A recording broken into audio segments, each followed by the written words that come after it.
Hello, welcome to This Week in Smackdown for WWE Smackdown on February 21st, 2012.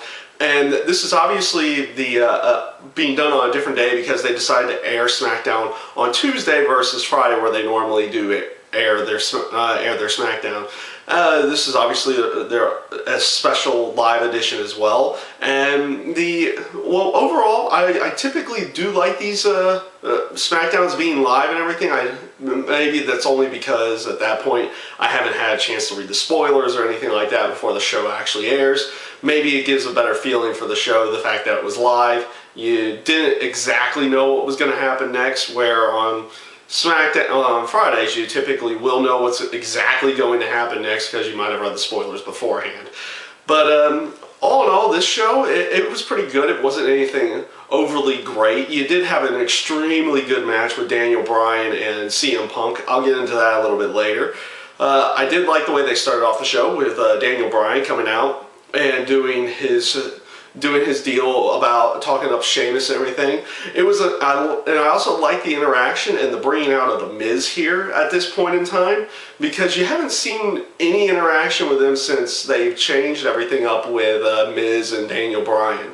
And the fact of Miz coming out and it's somewhat sucking up to him, but pretty much, you know, stating the facts itself, what he thought about Daniel Bryan going into it. And I like the interaction, bringing Sheamus out at this point in time as well, because you had to eventually get some interaction between Sheamus and Daniel Bryan, because you got to build more to the feud. It can't just be a match at WrestleMania. And having the two of them have at least a little bit of interaction here was a good idea. And then the match afterwards with Miz and Sheamus, it wasn't a bad match. It wasn't anything overly great. It was a little short, if anything. But it was a good way to start off the show, and I felt it was entertaining and a nice start to the storyline between Daniel Bryan and and Sheamus itself there going into WrestleMania. So I did like that. One aspect I don't like, and maybe it's just me or maybe it's other people here. I'm liking this whole storyline with Theodore Long and John Laurinaitis and them trying to position themselves to be the sole GM of both shows. I don't like exactly who they're using right now. And now, obviously, this can change over the next few weeks because they're going to be doing something at WrestleMania where one of them gets the full position for both Raw and SmackDown, and they'll probably use some kind of tag match and other wrestlers.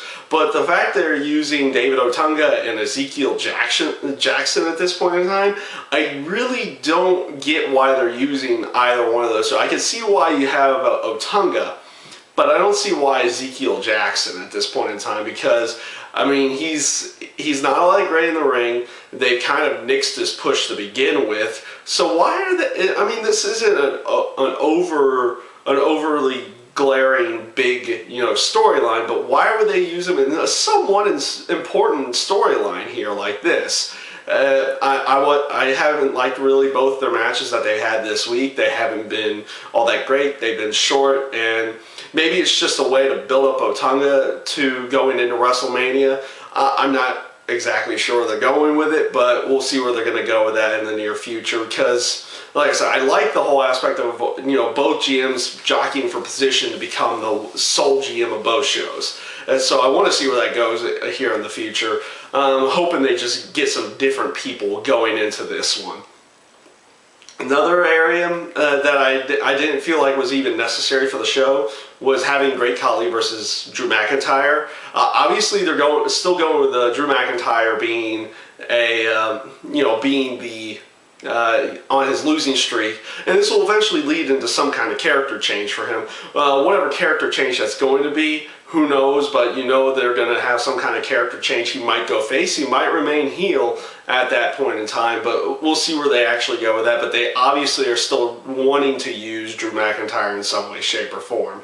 And the match itself, well, it was a squash match. What else can you really say about that? I'm going to go ahead and finish off this essentially blog, or how I feel and my opinions, with the CM Punk Daniel Bryan match. And like I said right at the beginning, I felt this was an extremely well done match. You had nice little tidbits of interference. in there with Sheamus coming in, throwing Daniel Bryan back in the ring, then Laurinaitis restarting the match. It ends again with Daniel Bryan, cheating to win, and then Theodore Long restarts the match.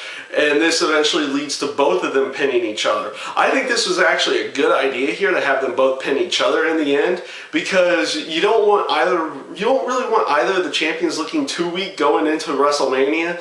I know it's still 5 weeks away, or 5.5 weeks away, but still, you want the champions, if they're going to lose any kind of matches at that point in time, you want them to lose it in maybe another type of match where their contender or their opponent is in that match itself versus to each other.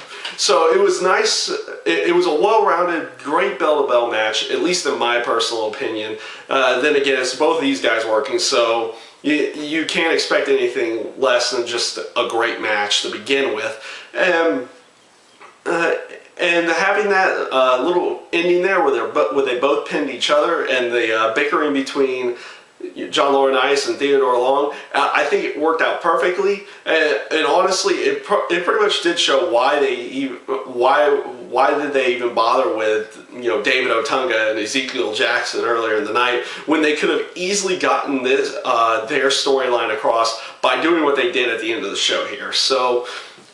In all honesty, I think for the most part it was a decent show. You had a couple really good points in there, a couple really down points as well, and all in all, I do thoroughly enjoy the show live more than I have ever done when it was taped. So hopefully they are trying to work some deal out with Sci-Fi or whatever network they want to go with to try to do the live show on Tuesdays versus doing just the doing the tape shows and airing them on Friday. Hopefully that will come about. I don't know if it will, but that's my own personal opinion about that as well. That's pretty much all I have for this week on SmackDown, and I do thank you guys for watching.